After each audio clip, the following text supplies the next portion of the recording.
தமிழக மின்வாரிய தலைமை அலுவலகத்தில் முக்கிய விவரங்கள் அடங்கிய கணினி ஹார்ட் டிஸ்குகள் திருடப்பட்ட சம்பவம் அதிர்ச்சியை ஏற்படுத்தியுள்ளது. ஹார்ட் டிஸ்குகள் திருட்டு விவகாரத்தில் யாரையும் காப்பாற்றும் எண்ணம் இல்லை என அமைச்சர் நிர்மல்குமார் கூறியுள்ளார். சென்னை அண்ணா சாலையில் உள்ள தமிழ்நாடு மின்வாரிய தலைமை அலுவலகத்தில் கடந்த மே மாதம் 16ஆம் தேதி முதல் 18ஆம் தேதி வாக்கில் 8ற்கும் மேற்பட்ட ஹார்ட் டிஸ்குகள் மாயமானதாக மின்வாரிய அதிகாரி மலர்விழி சென்னை சிந்தாதிரிப்பேட்டை காவல் நிலையத்தில் கடந்த செவ்வாய்க்கிழமை புகார் அளித்த விவகாரம் வெளியாகி அதிர்ச்சியை ஏற்படுத்தியது. மாயமான ஹார்ட் டிஸ்குகளில் நிலக்கரி கொள்முதல் மற்றும் டெண்டர்கள் தொடர்பான முக்கிய தகவல்கள் இருந்ததாக கூறப்படுகிறது. இந்த சம்பவம் தொடர்பாக செய்தியாளர்களை சந்தித்த மின்சாரத்துறை அமைச்சர் நிர்மல்குமார், மின்வாரிய தலைமை அலுவலகத்தில் ஹார்ட் டிஸ்குகள் திருடப்பட்டதாகவும் அங்கு பணியாற்றுபவர்களே ஹார்ட் டிஸ்குகளை திருடியது விசாரணையில் தெரிய வந்ததாகவும் கூறினார். எல்லா டிபார்ட்மெண்ட்லையும் முக்கியமான டிபார்ட்மெண்ட்ல இருந்த ஒரு சில ஹார்ட் டிஸ்க் எல்லாமே திருடப்பட்டிருக்கு. எந்த தனிநபரும் யாரும் அரசையோ அரசு சார்ந்த நிறுவனத்தையோ மிரட்டி பார்க்க முடியாது. யாரும் அரசு சார்ந்த நிறுவனத்தை ஹேண்டிலும் பண்ண முடியாது. ஸோ இதெல்லாம் ஒரு அரசுடைய நிறுவனம், அரசு சார்ந்த மக்களுக்கான நிறுவனம். இது எந்த தனிநபர் ஹேண்டில் பண்ணணும்னு நினைச்சாலும், எந்த தனிநபர் இதுல உள்ள போது எதுவும் செய்யணும்னு நினைச்சாலும் கடுமையான நடவடிக்கைகள் கண்டிப்பா எடுக்கப்படும். இது தொடர்பாக விசாரணை நடத்திய காவல்துறையினர் அரக்கோணத்தைச் சேர்ந்த கோபிநாத் என்பவரை கைது செய்தனர். காவல்துறையினரின் முதற்கட்ட விசாரணையில் கைதான கோபிநாத் மின்வாரிய தலைமை அலுவலகத்தில் ஒப்பந்த அடிப்படையில் கணிப்பொறி பராமரிப்பு பணியை மேற்கொண்டு வந்த ஆம்டெக் நிறுவனத்தின் டீம் லீடராக பணியாற்றியது தெரியவந்தது.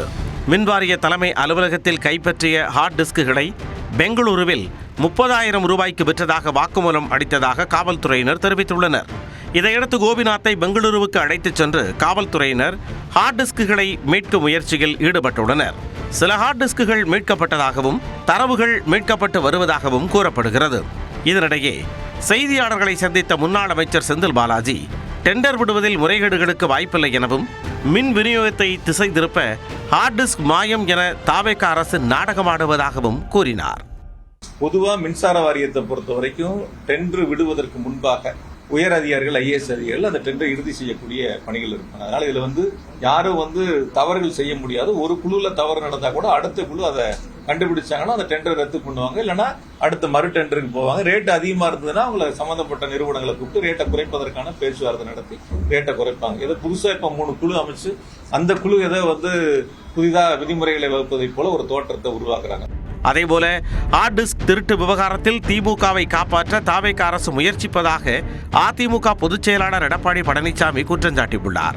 இது தொடர்பான தனது பதிவில், நடு இரவில் திருடர்கள் வந்து திருட ஹார்ட் டிஸ்க் என்ன மந்தையில் உள்ள ஆடா எனவும் இந்த திருட்டில் ஏதோ ஒரு உள்நோக்கம் இருப்பதாகவும் குற்றம் சாட்டியுள்ளார். மேலும் இந்த சம்பவம் தொடர்பாக CBI விசாரணை நடத்த வேண்டும் எனவும் வலியுறுத்தியுள்ளார்.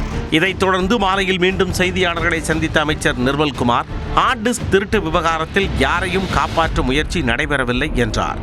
எல்லா விசாரணை முடியட்டும். யாரையும் காப்பாற்றுறாங்கல்ல, கண்டிப்பா யாரு குற்றம் செஞ்சதெல்லாம் தண்டனை கிடைக்கப்படும். இதுல யார் எதையும் மறைக்க முடியாது. எல்லா டேட்டாவும் கண்டிப்பா மாற்று ஒரு இடத்துல ஹார்ட் காப்பியா இருக்கிறதுக்கான வழிகள் இருக்குன்னு சொல்லியிருக்காங்க. ஸோ அதெல்லாம் ரெக்கவர் பண்ற வேலைகள் நடந்துட்டு இருக்கு. யாரு தவறு செய்திருந்தாலும் எல்லாமே இது பண்ணப்படும். மேலும் டெண்டர் விவகாரம் தொடர்பான செந்தில் பாலாஜியின் குற்றச்சாட்டுக்கும் அமைச்சர் நிர்மல்குமார் பதிலளித்தார். பாலிசி லெவல்ல இப்ப டெண்டர்ல எஸ்டிமேஷனே உத்தமர் செந்தில் பாலாஜி இருந்தப்ப 8 லட்ச ரூபா டிரான்ஸ்ஃபார்மர் 13 லட்ச ரூபாய்க்கு இதே செந்தில் பாலாஜி தான் வாங்கியிருக்கு. இதே தானே CBIக்கு போயிருக்கு. அப்ப செந்தில் பாலாஜிக்கு தெரியலையா? அப்ப இதே போர்டு எல்லாம் போய் போர்டு அப்ரூவ் போகும், அப்புறம் அங்க இருக்கவங்க அப்ரூவ் பண்ணுவாங்கன்னு சொல்லியிருக்காரு. ஸோ போர்டுல யாரை வச்சு எப்படி அப்ரூவ் வாங்கணும்னு செந்தில் பாலாஜிக்கு தெரியாதா? மற்ற மின்வாரிய அலுவலகங்களில் தரவுகள் திருடப்பட்டனவா என விசாரணை நடைபெறுவதாக கூறிய அமைச்சர் நிர்மல்குமார், நிலக்கரி கொள்முதலில் விதிமீறல்கள் நடைபெற்றிருப்பதாகவும் குற்றம் சாட்டினார். தொடர்ந்து 1 நிமிட செய்திகளை பார்க்கலாம். தமிழ்நாட்டில் L&T நிறுவனம் 3 திட்டங்களில் 18,600 கோடி ரூபாய் முதலீடு செய்வதற்கான ஒப்பந்தம் முதலமைச்சர் விஜய் முன்னிலையில் கையெழுத்தானது. தலைமைச் செயலகத்தில் முதலமைச்சர் விஜயை L&T நிறுவனத்தின் தலைவர் மற்றும் மேலாண்மை இயக்குநர் SN சுப்பிரமணியன் சந்தித்து கலந்துரையாடினார். அப்போது வெவ்வேறு துறைகளில் மேலும் 18,600 கோடி ரூபாய் முதலீட்டில் 8,200 நபர்களுக்கு வேலை வாய்ப்பு அளிக்கும் வகையில் 3 திட்டங்களை அமைப்பதற்காக முதலமைச்சர் முன்னிலையில் ஒப்பந்தம் கையெழுத்தானது. அதன்படி காஞ்சிபுரம் மாவட்டத்தில் 15,000 கோடி ரூபாய் முதலீட்டில் 500 நபர்களுக்கு வேலைவாய்ப்பு அளிக்கும் வகையில் தகவல் தரவு மையம் விரிவாக்கம் செய்யப்பட உள்ளது. கோவையில் 2500 கோடி ரூபாய் முதலீட்டில் 2000 நபர்களுக்கு வேலைவாய்ப்பு அளிக்கும் வகையில் மின்னணு பொருட்கள் மற்றும் மின்னணு அமைப்புகள் உற்பத்தி திட்டம் கொண்டுவரப்பட உள்ளது. திருவள்ளூர் மாவட்டத்தில் 1100 கோடி ரூபாய் முதலீட்டில் 5700 பேருக்கு வேலைவாய்ப்பு அளிக்கும் வகையில் காட்டுப்பள்ளி L&T கப்பல் கட்டும் தளம் விரிவாக்கம் செய்யப்பட உள்ளது. இந்த முதலீடுகள் மூலம் பெரிய அளவிலான நேரடி மற்றும் மறைமுக வேலைவாய்ப்புகள் உருவாக்கப்படுவதுடன் மாநிலத்தின் பொருளாதாரமும் மேம்படும் என்று தமிழ்நாடு அரசு தெரிவித்துள்ளது. மேலும் அந்நிறுவனத்தின் எதிர்கால வளர்ச்சி மற்றும் விரிவாக்க திட்டங்களுக்கு மாநில அரசின் முழுமையான ஒத்துழைப்பும் ஆதரவும் தொடர்ந்து வழங்கப்படும் என்றும் முதலமைச்சர் உறுதியளித்தார். முதலமைச்சர் விஜய் தலைமையிலான அரசு பொறுப்பேற்ற பின்னர் தொழில்துறையில் மேற்கொள்ளப்படும் முதல் புரிந்துணர்வு ஒப்பந்தம் இது என்பது குறிப்பிடத்தக்கது.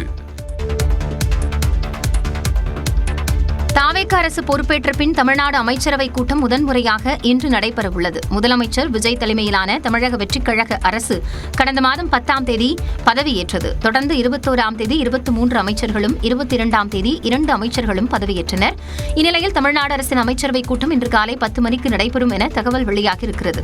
முதலமைச்சர் ஜோசப் விஜய் தலைமையில் நடைபெறும் இந்த கூட்டத்தில் பல்வேறு முக்கிய விஷயங்கள் பற்றி ஆலோசிக்கப்படும் என தெரிகிறது. தேர்தலின் போது தாவேக தலைவர் விஜய் வெளியிட்ட அறிவிப்புகளில் 200 யூனிட் இலவச மின்சாரம், குறு விவசாயிகளுக்கு பயிர்க்கடன் தள்ளுபடி உள்ளிட்டவை குறித்த அறிவிப்புகள் வெளியாகின. மகளிருக்கான உரிமைத் தொகையை மாதம் 2500 ரூபாயாக உயர்த்துவது உள்ளிட்ட பல்வேறு திட்டங்களை அமல்படுத்த வேண்டி இருக்கிறது. இந்த விவகாரங்கள் குறித்தும் பட்ஜெட் தயாரிப்பு குறித்தும் அமைச்சரவைக் கூட்டத்தில் ஆலோசனை நடத்தப்படும் என கூறப்படுகிறது. கோவை, நீலகிரி, கன்னியாகுமரி மாவட்டங்களுக்கு இன்று மிக கனமழைக்கான ஆரஞ்சு அலர்ட் விடுக்கப்பட்டுள்ளது. கேரள பகுதிகளில் தென்மேற்கு பருவமழை தொடங்கியதாக வானிலை ஆய்வு மையம் தெரிவித்துள்ளது. இதன் எதிரொலியாக தமிழ்நாடு, புதுச்சேரி மற்றும் காரைக்கால் பகுதிகளில் மழை தொடரும் என வானிலை ஆய்வு மையம் கணித்துள்ளது. குறிப்பாக கன்னியாகுமரி, நீலகிரி, கோவை மாவட்டங்களுக்கு இன்று மிக கனமழைக்கான ஆரஞ்சு அலர்ட் விடுத்துள்ள வானிலை ஆய்வு மையம் நெல்லை மாவட்டத்தின் மலைப்பகுதிகள், தென்காசி, தேனி, திண்டுக்கல், திருப்பூர், விருதுநகர், மதுரை, சிவகங்கை, நாகை, திருவாரூர், தஞ்சாவூர், மயிலாடுதுறை, புதுக்கோட்டை ஆகிய 13 மாவட்டங்களில் கனமழை பெய்யக்கூடும் என கணித்துள்ளது. அதேபோல நீலகிரி, கோவை, கன்னியாகுமரி, தேனி, திண்டுக்கல் மாவட்டங்களில் நாளை மிக கனமழை பெய்யும் எனவும், நெல்லை மாவட்டங்களில் மலைப்பகுதிகள், தென்காசி, ஈரோடு, சேலம், தருமபுரி, கிருஷ்ணகிரி, திருப்பத்தூர், வேலூர், ராணிப்பேட்டை, திருப்பூர், மதுரை மற்றும் விருதுநகர் மாவட்டங்களில் கனமழை பெய்ய வாய்ப்பிருப்பதாகவும் தெரிவித்துள்ளது. சென்னையை பொறுத்தவரை வானம் மேகமூட்டத்துடன் காணப்படும் எனவும், நகரின் ஒரு சில பகுதிகளில் மிதமான மழைக்கு வாய்ப்பிருப்பதாகவும் வானிலை ஆய்வு மையம் கணித்துள்ளது. தமிழ்நாட்டில் நேற்று 12 இடங்களில் வெயில் சதமடித்ததாக சென்னை வானிலை ஆய்வு மையம் தெரிவித்துள்ளது. அதன்படி சென்னை மீனம்பாக்கம் மற்றும் வேலூரில் 105 டிகிரி ஃபாரன்ஹீட் வெயில் வாட்டியது. கடலூரில் 103 டிகிரி ஃபாரன்ஹீட் வெயில் பதிவானதாக தெரிவித்துள்ள வானிலை ஆய்வு மையம், சென்னை நுங்கம்பாக்கம், திருச்சி, திருத்தணி ஆகிய இடங்களில் 102 டிகிரி ஃபாரன்ஹீட் வெயில் பதிவானதாக தெரிவித்துள்ளது. மதுரை நகரம், நாகை, தொண்டி, பரங்கிப்பேட்டை ஆகிய இடங்களில் 101 டிகிரி ஃபாரன்ஹீட் வெயில் வாட்டிய நிலையில், மதுரை விமான நிலையம், தஞ்சை ஆகிய இடங்களிலும் வெயில் சதமடித்ததாக வானிலை ஆய்வு மையம் தெரிவித்துள்ளது. இந்த சூழலில் தமிழ்நாடு, புதுச்சேரி மற்றும் காரைக்கால் பகுதிகளில் வரும் நாட்களில் 4 டிகிரி செல்சியஸ் வரை வெப்பநிலை குறையக்கூடும் என வானிலை ஆய்வு மையம் கணித்துள்ளது. சென்னையை பொறுத்தமட்டில் அதிகபட்ச வெப்பநிலை இன்று 100 டிகிரி ஃபாரன்ஹீட்டை தாண்டக்கூடும் என கூறியுள்ளது. நெடுஞ்சாலைத்துறையில் இனி ஃபண்டு கலாச்சாரத்திற்கு இடமில்லை என அமைச்சர் ஆதவ் அர்ஜுனா உறுதிபட தெரிவித்துள்ளார். சென்னையில் நெடுஞ்சாலைத்துறை ஒப்பந்ததாரர்களுடன் கலந்தாய்வு கூட்டம் நடைபெற்றது. இதில் பங்கேற்று பேசிய அமைச்சர் ஆதவ் அர்ஜுனா, இதுவரை நடந்து வந்த பல்வேறு முறைகேடுகளுக்கு தாவேக ஆட்சியில் முற்றுப்புள்ளி வைக்கப்பட்டுள்ளதாக தெரிவித்தார். இனிமேல் இந்த துறைகளில் முதலமைச்சர் ஃபண்டோ பார்ட்டி ஃபண்டோ உங்களிடம் கேட்கப்படாது. உறுதியாக, உண்மையாக முதலமைச்சர் எவ்வளியோ அமைச்சர்களும் அவ்வளியே. மேலும் தமிழ்நாட்டின் சாலை கட்டமைப்பை மேம்படுத்த அடுத்த 5 ஆண்டுகளில் சுமார் 2 லட்சம் கோடி ரூபாய் வழங்க மத்திய அரசு முன்வந்துள்ளதாகவும் ஆதவ் அர்ஜுனா கூறினார். இந்நிலையில் யாருக்கும் எந்த கமிஷனும் கொடுக்க வேண்டாம் என அமைச்சர் கூறியிருப்பது வரவேற்கத்தக்கது என ஒப்பந்ததாரர்கள் கூறியுள்ளனர். அந்த கமிஷன் கரெக்ஷன் இல்லாத ஆட்சியை நாங்க நடத்துவோம், உங்களுக்கும் ஒத்துழைப்பு கொடுக்க சொல்லியிருக்காங்க. இதுக்கப்புறம் எந்த கமிஷன் எதுவும் கிடையாதுன்னு சொல்லியிருக்காரு. எங்ககிட்ட ஒரு கோரிக்கை என்ன வச்சிருக்காருன்னா, நீங்க வேலை சீக்கிரமா முடிச்சு கொடுத்தா எங்களுக்கு போதும், தரமா பண்ணி கொடுக்கணும், எல்லாரும் சேர்ந்து தரமா பண்ணி கொடுக்கிறோம் சொல்லி அரசுக்கு முழு ஒத்துழைப்பு தர தயாராக இருப்பதாகவும் ஒப்பந்ததாரர்கள் தெரிவித்தனர். காங்கிரஸ் பங்கேற்கும் இந்தியா கூட்டணி ஆலோசனைக் கூட்டத்தில் திமுக பங்கேற்காது என அக்கட்சியின் தலைமை அறிவித்துள்ளது. இது தொடர்பாக திமுக தலைமை வெளியிட்டுள்ள அறிவிப்பில், டெல்லியில் வரும் 8ஆம் தேதி நடைபெறும் இந்தியா கூட்டணியின் ஆலோசனைக் கூட்டத்தில் பங்கேற்க வருமாறு திமுகவுக்கு அழைப்பு விடுக்கப்பட்டுள்ளதாக குறிப்பிட்டுள்ளது. திமுகவை பொறுத்தவரை நீட் தேர்வு, தொகுதி மறுவரையறை உள்ளிட்ட ஜனநாயகத்திற்கும் மத சார்பின்மைக்கும் மாநில உரிமைகளுக்கும் எதிரான அனைத்திற்கும் தொடக்க முதலே எதிர்த்து நின்றிருப்பதாக தெரிவித்துள்ளது. அதற்கான நடவடிக்கைகளை நாடாளுமன்றத்திலும் சட்டமன்றத்திலும் மக்கள் மன்றத்திலும் உரிய நேரத்தில் நீதிமன்றத்திலும் வாதாடியும் போராடியும் வந்திருப்பதாக கூறியுள்ளது. இந்தியா கூட்டணி தொடங்கியதில் இருந்து அக்கூட்டணியின் மைய சக்தியாக திமுக இயங்கியதாகவும், நாட்டு மக்களுக்கான முக்கிய பிரச்சனைகளில் திமுக தலைவர் மு.க. ஸ்டாலின் முதன்மை குரல் எழுப்பி வந்ததை இந்தியா கூட்டணியில் உள்ள கட்சித் தலைவர்கள் நன்கு அறிவார்கள் என்றும் தெரிவித்துள்ளது. இந்நிலையில் சட்டமன்ற பொதுத் தேர்தலுக்கு பின்னர் திமுகவுக்கு காங்கிரஸ் இழைத்த துரோகத்தினால் மிகுந்த மனக்காயமுற்றிருக்கும் திமுக தொண்டர்களின் உணர்வுகளுக்கு மதிப்பளிக்கும் வகையில் காங்கிரஸ் பங்கேற்கும் இந்தியா கூட்டணி ஆலோசனைக் கூட்டத்தில் திமுக பங்கேற்காது எனவும் அறிவித்துள்ளது. அதே நேரத்தில் இக்கூட்டத்தில் இடம்பெற்றுள்ள மற்ற கட்சிகள் முன்வைக்கும் நாட்டு நலனை பாதிக்கும் பிரச்சனைகளில் திமுக என்றைக்கும் குரல் கொடுக்கும் எனவும் கட்சி தலைமை குறிப்பிட்டுள்ளது. தமிழ்நாட்டில் லஞ்ச ஒழிப்புத் துறையால் சார் பதிவாளர் அலுவலகங்களில் நடத்தப்பட்ட திடீர் சோதனையில் கணக்கில் காட்டப்படாத 37,75,000 ரூபாய் பறிமுதல் செய்யப்பட்டது. தமிழகத்தின் பல்வேறு மாவட்டங்களில் உள்ள 46 சார் பதிவாளர் அலுவலகங்களில் இந்த அதிரடி சோதனை நடத்தப்பட்டது. இச்சோதனையில் பத்திரப்பதிவு செய்ய வந்த பொதுமக்களிடம் இருந்து லஞ்சமாக பெறப்பட்ட பெருமளவிலான ரொக்கப்பணம் அதிகாரிகளால் கைப்பற்றப்பட்டது. அதிகபட்சமாக திருப்பத்தூர் சார் பதிவாளர் அலுவலகத்தில் கணக்கில் வராத 3,22,000 ரூபாயும், சேலம் கிழக்கு கூட்டு சார் பதிவாளர் அலுவலகம் ஒன்றில் 3,18,000 ரூபாயும் பறிமுதல் செய்யப்பட்டது. திருப்பூர் பொங்கலூர் சார் பதிவாளர் அலுவலகத்தில் 2,53,000 ரூபாய், சென்னை விருகம்பாக்கம் சார் பதிவாளர் அலுவலகத்தில் 2,07,000 ரூபாய், தூத்துக்குடி ஒட்டப்பிடாரம் சார் பதிவாளர் அலுவலகத்தில் 2 லட்சம் ரூபாய் பிடிபட்டது. மேலும் திருவள்ளூர், கூடுவாஞ்சேரி, விருத்தாச்சலம், செம்பியம், காந்திபுரம் உள்ளிட்ட பல அலுவலகங்களில் லட்சக்கணக்கில் பணம் பறிமுதல் செய்யப்பட்டது. குறைந்தபட்சமாக ராணிப்பேட்டை ஆற்காடு சார் பதிவாளர் அலுவலகத்தில் 1,020 ரூபாயும், கன்னியாகுமரி கொட்டாரம் அலுவலகத்தில் 3,300 ரூபாய் மட்டும் பிடிபட்டது. இந்த அதிரடி சோதனையை தொடர்ந்து முறைகேடுகளில் ஈடுபட்ட சார் பதிவாளர்கள் மற்றும் இடைத்தரகர்கள் மீது லஞ்ச ஒழிப்புத் துறையினர் விசாரணை மேற்கொண்டு வருகின்றனர்.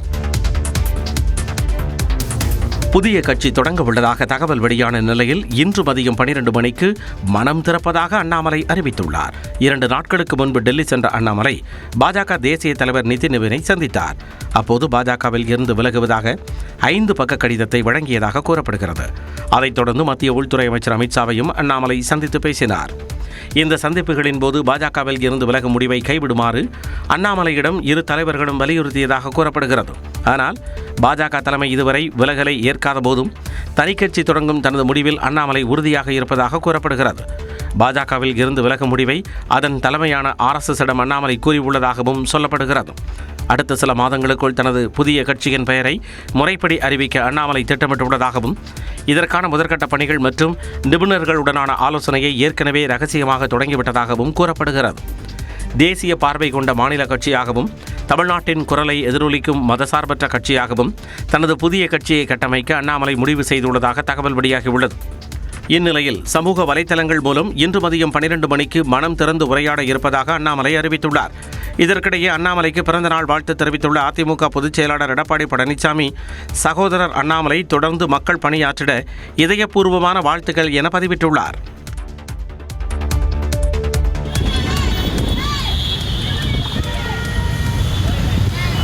சென்னை பள்ளிக்கரணை குப்பை கிடங்கில் ஏற்பட்ட பயங்கர தீ விபத்தில் 50க்கும் மேற்பட்ட கார்கள் எரிந்து தீக்கிரையாகின. பள்ளிக்கரணை மயிலை பாலாஜி நகர் பகுதியில் உள்ள குப்பை கிடங்கில் திடீரென தீ பற்றி புகை வெளியேறியது. சிறிது நேரத்தில் அது கொழுந்துவிட்டு எரிந்தது. இதனால் அங்கு கரும் புகை சூழ்ந்ததுடன் பள்ளிக்கரணை வேளச்சேரி பிரதான சாலையில் கடும் போக்குவரத்து நெரிசல் ஏற்பட்டது.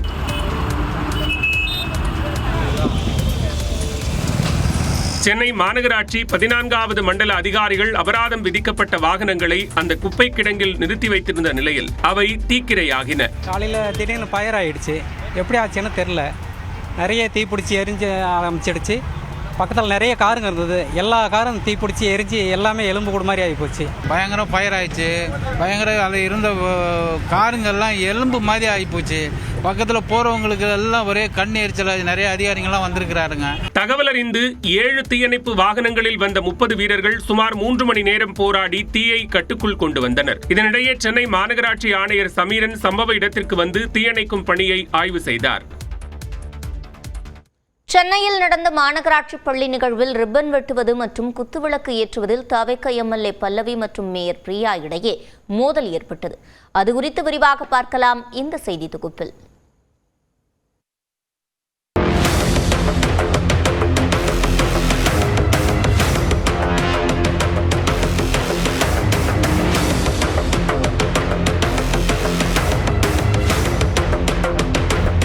சென்னை திருவிக நகர் தொகுதியில் உள்ள புளியந்தோப்பு உருது நடுநிலைப் பள்ளி கட்டட திறப்பு விழா நேற்று நடைபெற்றது. விழாவில் தொகுதி எம்எல்ஏ பல்லவி, மாநகராட்சி மேயர் பிரியா உள்ளிட்டோர் கலந்து கொண்டனர். விழாவில் ரிப்பன் வெட்டும் பொழுது மேயர் பிரியாவுக்கும் எம்எல்ஏ பல்லவிக்கும் இடையே பிணக்கு ஏற்பட்டது.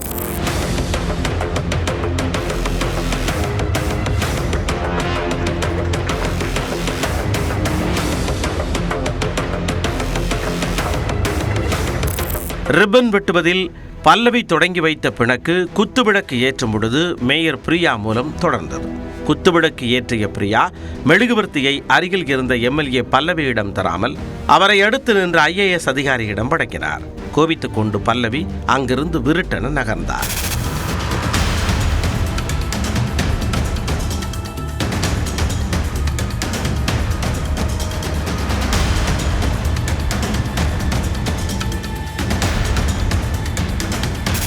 அதைத் தொடர்ந்து நம்மாழ்வார்பேட்டை சுப்பராயன் தொடக்கப்பள்ளி நிகழ்ச்சியில் இருவரும் கலந்து கொண்ட நிலையில் அங்கும் ரிப்பன் வெட்டுவதில் மேயர் பிரியாவுக்கும் எம்எல்ஏ பல்லவிக்கும் இடையே முட்டல் மோதல் உருவானது.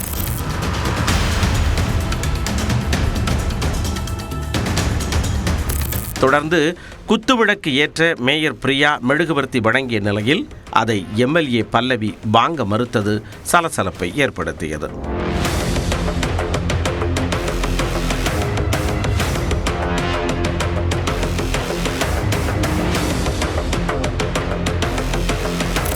இது தொடர்பாக பேசிய மேயர் பிரியா தவேக எம்எல்ஏவை புறக்கணிக்கவில்லை எனவும் புரோட்டோகால் படி, அதாவது மரபுப்படிதான் நடந்து கொண்டதாகவும் விளக்கமளித்தார். உள்ள போயிட்டு குத்துவிளக்கு ஏத்திட்டு நீங்க எல்லாருமே கார்பரேஷன் ஃபாலோ பண்றவங்க தான் பாத்திருப்பீங்க. குத்துவிளக்கு ஒவ்வொருத்தரா தான் ஏத்துவாங்க.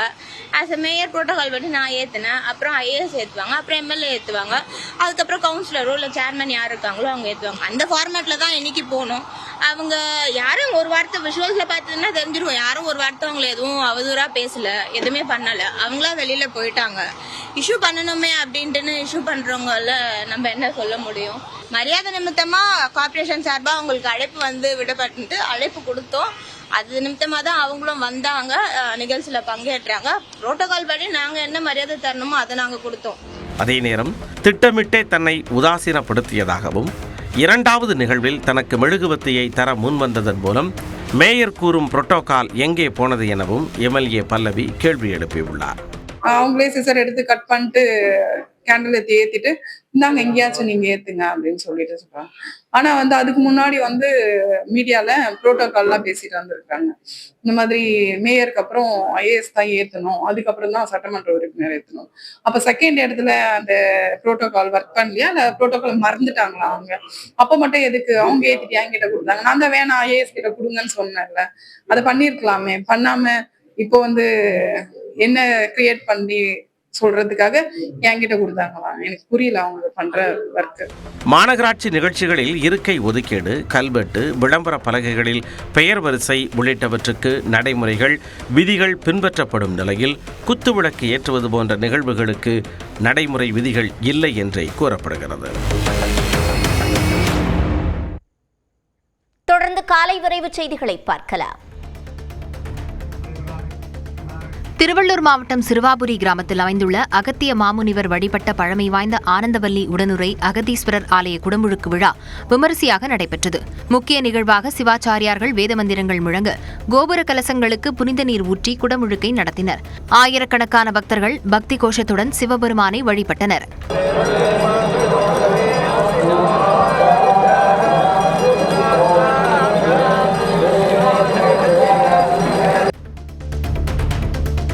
ஈரோடு அரசு மருத்துவமனையின் நுழைவு வாயிலில் கழிவுநீர் துர்நாற்றத்துடன் வெளியேறுவதாக புகார் எழுந்துள்ளது. கழிவுநீர் வெளியேறுவதால் பொதுமக்கள் மூக்கை பிடித்தபடியும் பக்கவாட்டுச் சுவரை பிடித்துக் கொண்டும் தாண்டி செல்லும் அவல நிலை ஏற்பட்டுள்ளது.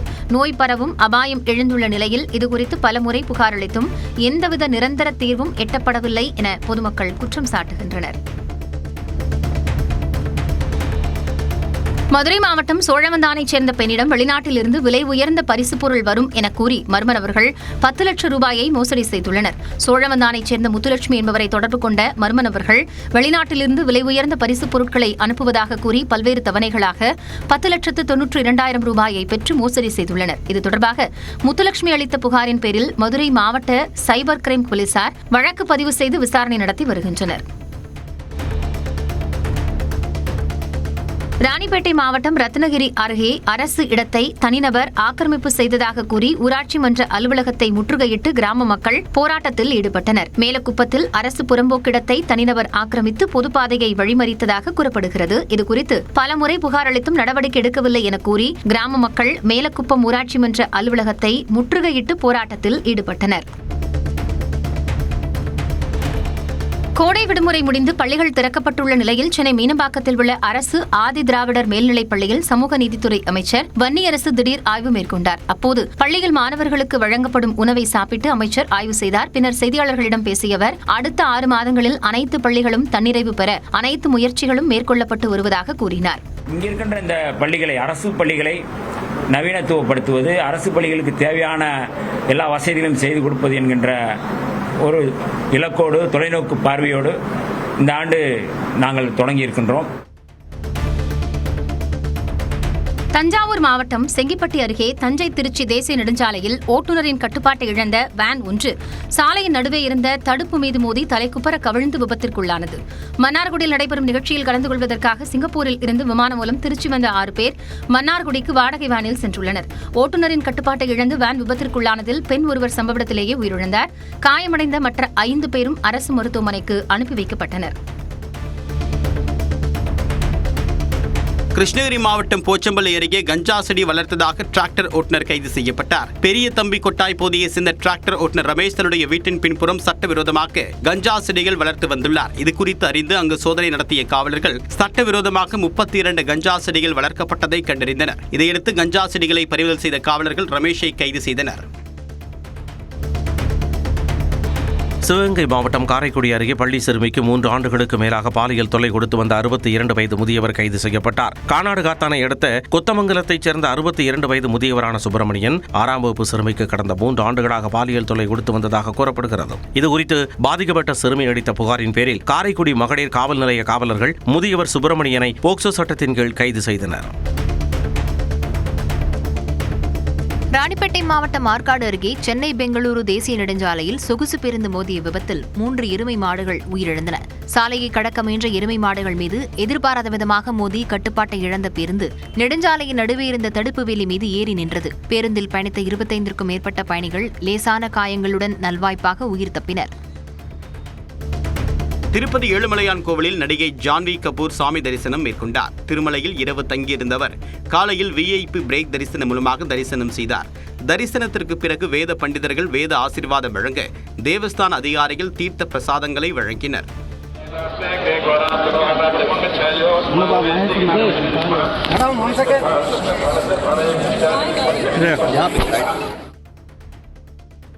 தமிழ்நாட்டில் மாநிலங்களவை இடைத்தேர்தலில் காங்கிரஸ் வேட்பாளராக பிரவீன் சக்கரவர்த்தி அறிவிக்கப்பட்டுள்ளார். தமிழ்நாடு சமூக நீதி முற்போக்கு கூட்டணியின் முதல் MP வேட்பாளராக தேர்ந்தெடுக்கப்பட்டதை பெருமையாக கருதுவதாக பிரவீன் சக்கரவர்த்தி தெரிவித்துள்ளார்.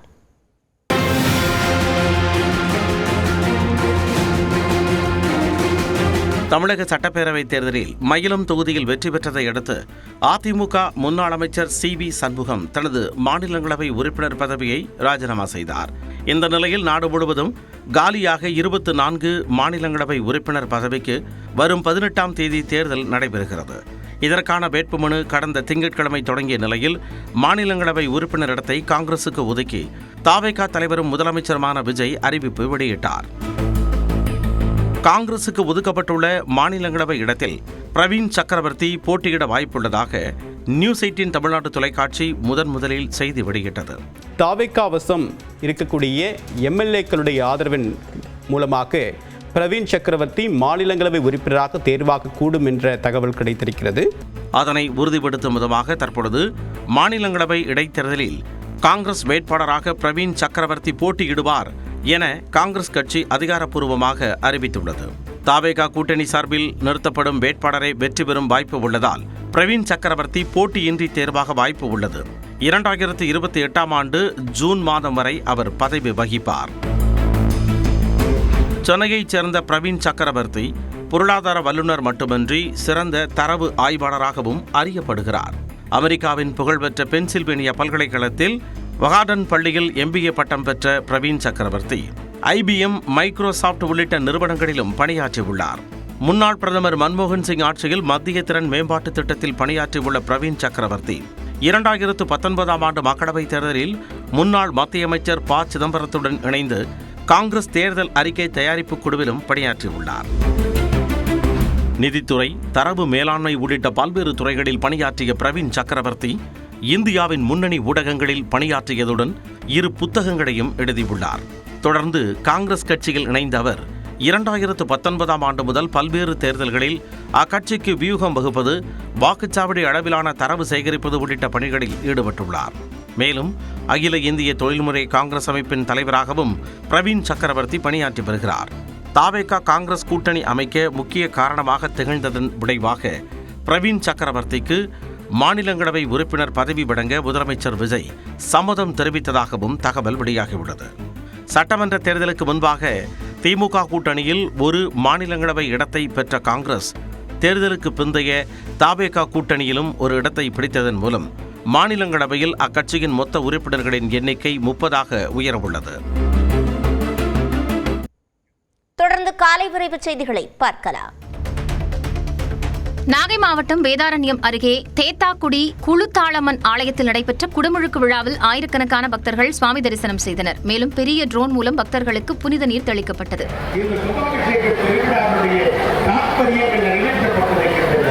தேனி மாவட்டம் சின்னமனூர் அருகே சீப்பாலக்கோட்டை கிராமத்தில் அமைந்துள்ள சுடலைமாடசாமி கோயில் குடமுழுக்கு விழா வெகு விமர்சையாக நடைபெற்றது. இதில் திரளான பெண்கள் கலந்து கொண்டு முளைப்பாரி எடுத்தும் கும்மி அடித்தும் வழிபாடு நடத்தினர்.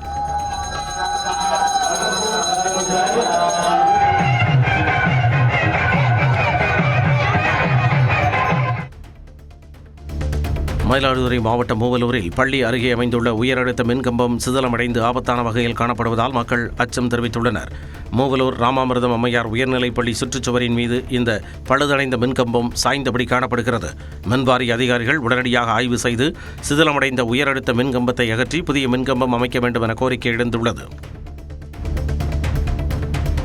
ஈரோடு மாவட்டம் அந்தியூர் அருகே பஞ்சர் கடை நடத்தி வந்த முதியவர் மர்மமான முறையில் உயிரிழந்த சம்பவம் தொடர்பாக காவலர்கள் விசாரணை மேற்கொண்டு வருகின்றனர். குருநாதபுரம் பகுதியில் ராமசாமி என்ற 70 வயது முதியவர் பஞ்சர் கடை நடத்தி வந்தார். இந்நிலையில் ராமசாமி தனது பஞ்சர் கடை அருகே மர்மமான முறையில் உயிரிழந்து கிடந்தார். தகவல் அறிந்து சம்பவ இடத்திற்கு விரைந்த வெள்ளித்திருப்பூர் காவல் நிலைய காவலர்கள் முதியவர் ராமசாமியின் சடலத்தை கைப்பற்றி விசாரணை நடத்தி வருகின்றனர். திருப்பத்தூர் சட்டமன்ற தொகுதியில் தாவேக்கு சார்பில் போட்டியிட்ட திருப்பதி வெற்றி பெற்ற நிலையில் திருப்பத்தூர் சட்டமன்ற தொகுதி அலுவலகம் திறந்து வைக்கப்பட்டது. அப்போது இந்து முறைப்படி மந்திரம் ஓதியும், இஸ்லாமியர் முறைப்படி குரான் வாசித்தும், கிறிஸ்தவ முறைப்படி ஜெபம் செய்தும் சமத்துவத்தை வலியுறுத்தும் விதமாக ரிப்பன் வெட்டி அலுவலகம் திறக்கப்பட்டது. வாக்களித்தவர்கள் வாக்களிக்காதவர்கள் என அனைவருக்கும் சமமாக பேசக்கூடிய நபராக முதலமைச்சரின் மேடை பேச்சு இருந்தால் வரவேற்போம் என்று தேமுதிக பொதுச் செயலாளர் பிரேமலதா விஜயகாந்த் தெரிவித்தார். விருத்தாச்சலத்தில் தனது சட்டமன்ற உறுப்பினர் அலுவலகத்தை திறந்து வைத்து பேசிய அவர், விஜயகாந்த் அமர்ந்த அதே இருக்கையில் 20 ஆண்டுகள் கழித்து அமரும் வாய்ப்பை வழங்கிய விருத்தாச்சலம் மக்களுக்கு நன்றி என்று கூறினார். ஒட்டுமொத்த தமிழ்நாடு மக்களின் முதல் அமைச்சராக அவர் இருக்கிறார். அனைவருக்கும் சமமாக அவருடைய உரையும் இருக்கணும், அவர் செயல்பாடும் இருக்கணும் என்று நான் கேட்டுக்கொள்கிறேன். கேரள மாநிலம் மூணாறு அருகே வீட்டின் முன்பு நிறுத்தி வைக்கப்பட்டிருந்த காரை படையப்பா யானை உடைத்து சேதப்படுத்திய காட்சி வெளியாகியுள்ளது. தினகரன் என்பவரது வீட்டின் முன்பு கார் நிறுத்தி வைக்கப்பட்டிருந்த நிலையில் அந்த வழியாக வந்த யானை தாக்கி சேதப்படுத்தியது. நீண்ட நேர போராட்டத்திற்கு பின்பு யானையை வனப்பகுதிக்குள் வனத்துறையினர் விரட்டி அடித்தனர்.